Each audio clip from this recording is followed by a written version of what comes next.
नमस्कार, मैं पिंटू सिंह यादव आप सभी का स्वागत करते हैं भोजपुरी रिमझिम। दोस्तों, भोजपुरी इंडस्ट्री में एक शोक की लहर दौड़ गई है और वजह आप सभी को पता होगा। वजह यह है कि भोजपुरी के ट्रेनिंग स्टार खेसारी लाल यादव के मशहूर जो राइटर थे श्याम देहाती, वो इस दुनिया को अलविदा कह गए। किसी को भरोसा नहीं हो रहा था। जब ये खबर आई तो कोई विश्वास भी नहीं कर पा रहा था कि श्याम देहाती जी सही में इस दुनिया में नहीं रहे। लेकिन फिर भी कोरोना जो है उन्होंने कोरोना जो है श्याम देहाती जी को अपने मुंह में निगल लिया और श्याम देहाती जी इस दुनिया को अलविदा कह गए। हालांकि जो भी है, कोरोना इतना ज़्यादा खतरनाक बीमारी है कि लोग इसको लेकर कई सारी चीज़ें बता रहे हैं। कई सारे लोग कई तरीके के बयान भी दे रहे हैं कि ऐसा काम करो तो नहीं होगा, वैसा काम करो तो नहीं होगा।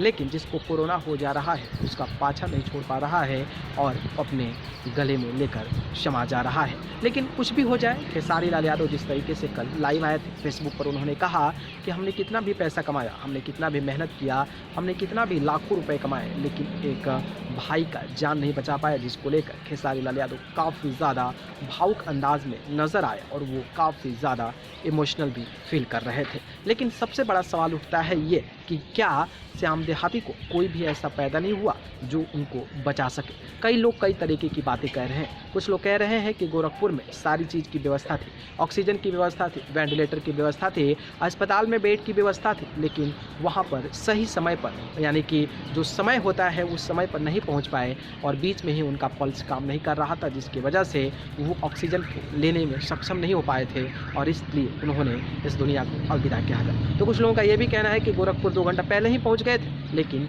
उनकी बेड की व्यवस्था नहीं हो पाई थी। तमाम ऐसी बातें हो रही है। क्या स्पष्टीकरण है ये किसी को नहीं पता चल रहा है। लेकिन सवाल ये उठता है कि हमारे देश की सरकार या फिर श्याम देहाती के साथ इतने बड़े बड़े लोग जुटे हैं और इतने बड़े लोग हमारे भोजपुरी इंडस्ट्री से आते हैं, तो क्या उनका एक भी प्रयास नहीं हो सका था? क्या उन्होंने एक भी प्रयास नहीं करना चाहा या फिर उनकी औकात के अंदर में नहीं थी कि उनकी बेड की व्यवस्था करा जाए? भोजपुरी इंडस्ट्री से मनोज तिवारी आते हैं, भोजपुरी इंडस्ट्री से रवि किशन आते हैं जो भारतीय जनता पार्टी का सांसद है, योगी के संसदीय क्षेत्र से रवि किशन आते हैं, दिल्ली से मनोज तिवारी आते हैं जिनकी पहचान डायरेक्ट प्रधानमंत्री से है और योगी के पीछे पीछे तो रवि किशन भी घूमते नजर आते हैं। तो क्या वो भोजपुरी इंडस्ट्री के एक कलाकार को एक बेड तक नहीं दिलवा पाए? क्या वहीं भोजपुरी इंडस्ट्री के कलाकार हैं जो भोजपुरी इंडस्ट्री को एक साथ बांटने, एक साथ लेकर चलने की बात करते हैं और जब समय आता है तो मौके पर धोखा दे देते हैं? हालांकि सच्चाई क्या है ये तो नहीं पता, लेकिन अगर कुछ लोगों का कहना है कि सही समय पर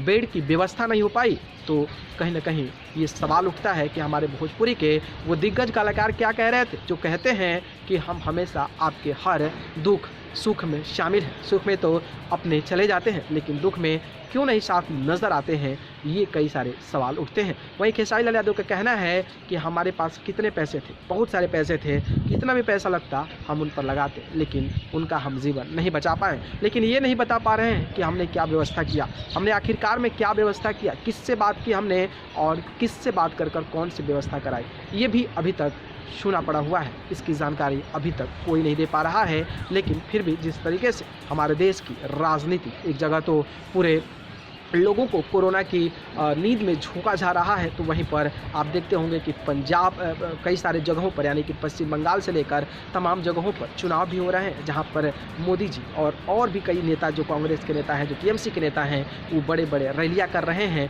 और एक साइड आकर प्रधानमंत्री नरेंद्र मोदी लाखों की संख्या में लोगों को इकट्ठा करते हैं, तो वहीं 2 घंटे के बाद दिल्ली आकर 2 गज की दूरी की बात करते हैं। वैसे 2 कौड़ी के लोग हमारे देश की चलाते हैं, तो सोचिए कि इसका अंजाम क्या भुगतना पड़ेगा। खैर जो भी है, श्याम देहाती जी तो इस दुनिया में नहीं रहे और इस दुनिया को अलविदा कह गए।